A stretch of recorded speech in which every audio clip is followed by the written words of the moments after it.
Guten Tag, meine Damen und Herren. Ich begrüße Ihnen ganz herzlich zu einer neuen Folge von Mediathek Landestheater Niederbayern. Heute wollen wir Ihnen unsere Operette Der MIKADO von Gilbert und Sullivan vorstellen. Und ich begrüße ganz besonders und ganz ehrenvoll als Gast Simon Butteriss, der ist unser Regisseur. Simon ist nicht aber nur Regisseur, der ist auch Schauspieler, Autor und Bühnendarsteller und hat in dieser Rolle, der Hauptrolle in der MIKADO Coco, schon 3000 Mal auf der Bühne gespielt. Und jetzt, meine Damen und Herren, ein bisschen Verständnis, weil ab jetzt wird dieses Interview in der englischen Sprache stattfinden. Good afternoon, Simon. Good afternoon. Nice to see you. Today is a really special day for us because we're just about in 1.5 hours to have our dress rehearsal, our sogenannte Generalprobe. So tell us, how are you feeling now? Well, it's a very exciting moment because everything comes together tonight and we hope that everything gels, that everything is ready. But there's been a lot of stage time. They've had a lot of rehearsal with the orchestra, some rehearsal concentrating just on the production. It's quite an energised and detailed production, but I think they're on top of it. I must say it has been wonderful working with singers, German singers, who didn't know the piece at all, who have assimilated the style and the energy, the dramatic energy that is, you know, they're playing a farce, which is a very specific skill, and they've absolutely taken it in their stride and are doing a brilliant job. So I'm really looking forward to this evening. I will just be someone in the audience, enjoying it. Because as you know, here in Passau we do a lot of operettas, and if I were to say to our public or to our singers we're doing an operetta from Gilbert and Sullivan, they would look at me with vacant stares. They probably would never have heard of anything. You know, the last 50 years we've only done 2 pieces by Gilbert and Sullivan, one MIKADO 50 years ago and now Pirates of Penzance for 10 years, 12 years ago. Yes. So it's very exciting for all of us. How do you find the city, Passau? Did you find it conducive to work? It's enchanting. I mean, nothing could have prepared me for how lovely it is. So yes, it is very conducive to work. You wake up, look out of the window at the Danube and walk 3 minutes down the road and you're looking at another river. It's a gorgeous place to work. And I mean, a beautiful jewel of an opera house. Yes, a jewel of an opera house. It really is. But also, I mean, the staff here are fantastic. Yeah, that's nice. The brilliantly constructed set, the brilliantly made costumes, the fantastic orchestra. You've been a joy to work with when, you know, sometimes a director and a conductor are, you know, fighting rather than collaborating. Very peaceful, yes.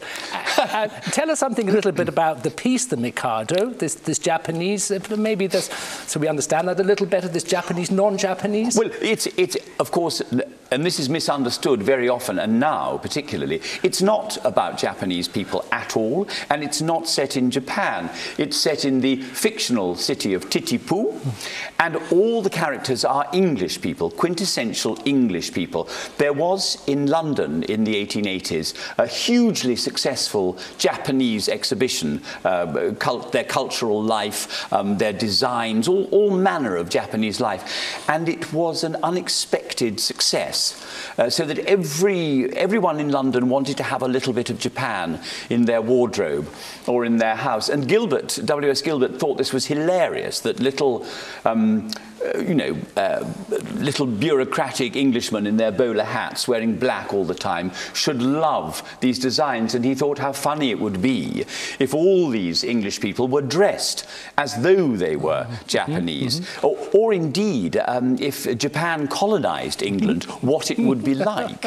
And so these people all remain very English in their pettiness, their small-mindedness, their ridiculous self-importance, but dressed as Japanese. I think the Mikado was hugely successful in Germany in the 1890s with a libretto by Genet, who of course had written the libretto for Die Fledermaus.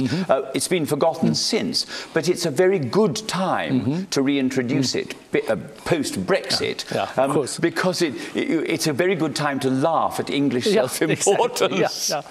Because of course we have to tell our viewers that Gilbert, of course, was the librettist, and Sullivan was the composer. Yes, and Sullivan of course, wrote these gorgeous melodies. He had an endless melodic gift, and Gilbert was very acidic and satirical and sharp and precise. So they shouldn't have gone together well, but extraordinarily they do. And the result is greater than the sum of their parts. They were brought together, of course, by the impresario, Richard Doyley-Cart, who he'd put on Offenbach in London, and it wasn't a success because there was too much sex in it. And also, Offenbach always had a soprano or a mezzo wearing tights, playing a man. And the women in London audiences were outraged by this because their husbands might find it exciting.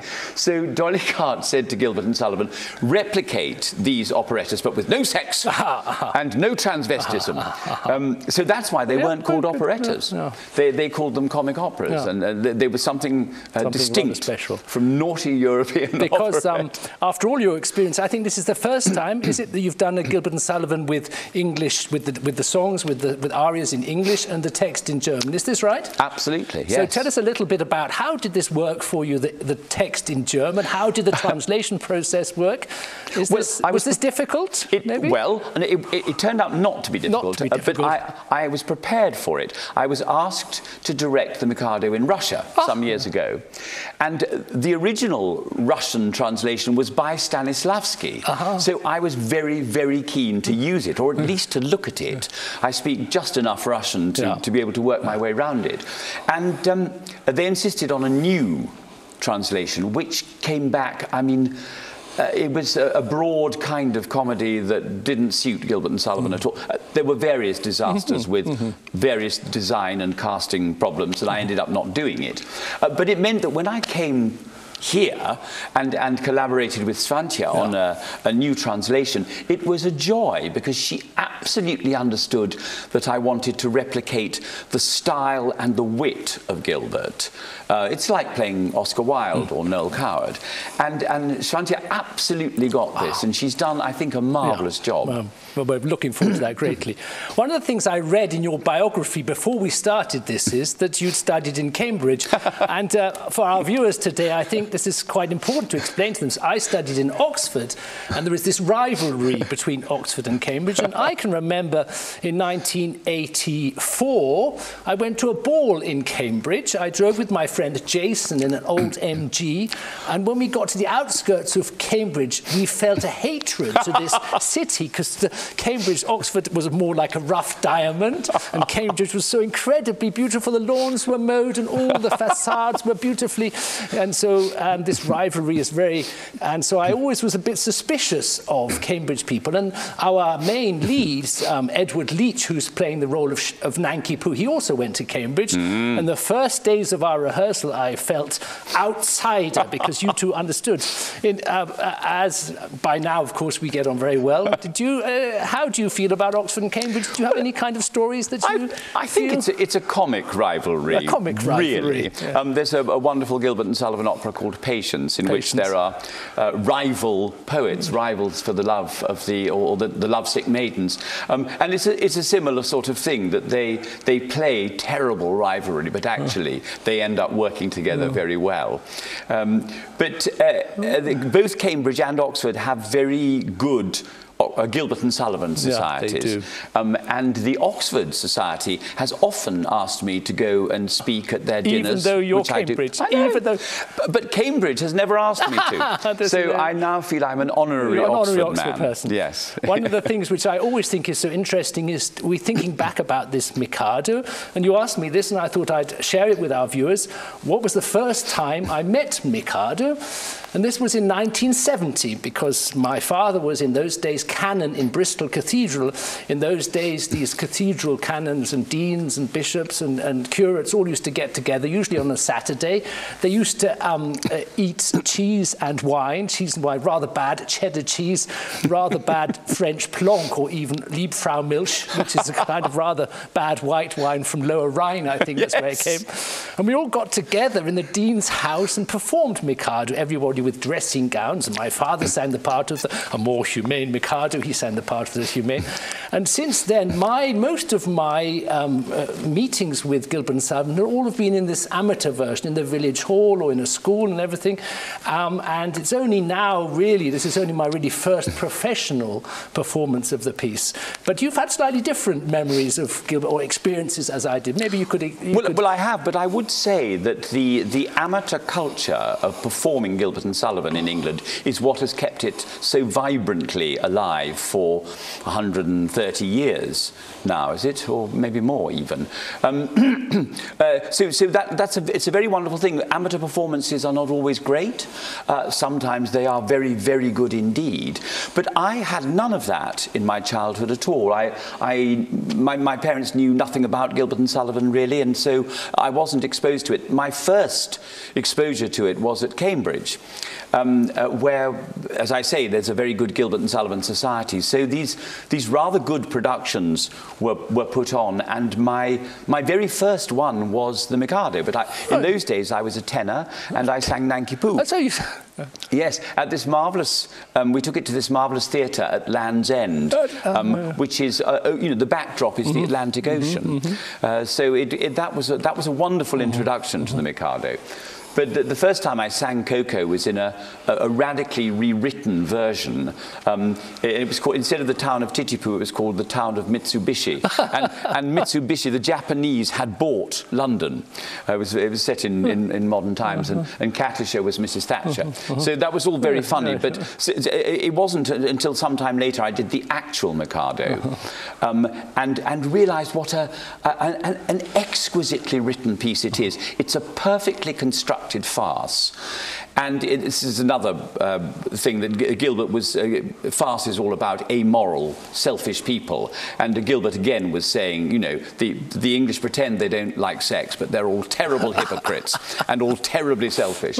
But to write a musical farce is almost impossible, because the music normally stops the tension. In the Mikado it doesn't. And I have to say that working with you on this has been extraordinary, unique in my experience, because you bring that energy and drive into the musical score, so that not for a single second does the tension of the farce drop. We're on the edges of our seats the whole time. Well, we hope. We hope, yes. And Simon, we're coming to the end of our interview now. If you had maybe two questions, is that your most favourite Gilbert and Sullivan Mikado, or do you have a favourite Gilbert and Sullivan? And maybe one last statement for our viewers. I think my favourite Gilbert and Sullivan is probably the least characteristic, in a way, of them, the most serious, the Yeoman of the Guard. Queen Victoria wanted him to write a serious opera, which he eventually did, and it wasn't very good. But the Yeoman of the Guard, which he wrote at the same sort of time, is a wonderful, sort of serious opera. There's lots of comedy in it. It's a great role for the Paterman. That is probably my favourite. Patience comes a close second, but I think the Mikado is the best of them, probably. Okay, well, thank you very much, Simon. Have you got any more little final words for our viewers? Some last statements? I don't know. Nothing except that I very, very much hope that German audiences will enjoy it in the same way as they did in the 1890s. Gilbert satirized human nature. Human nature doesn't change, and so if they are played with energy and wit, they feel like they're new pieces. It feels fresh as paint, and I hope we can achieve this for a German audience. I can't wait to see what the response is on Saturday. Simon, thank you very much. I'm going now back to German. So, meine Damen und Herren, das war's von uns. Bitte besuchen Sie uns. Sie würden es nicht bereuen.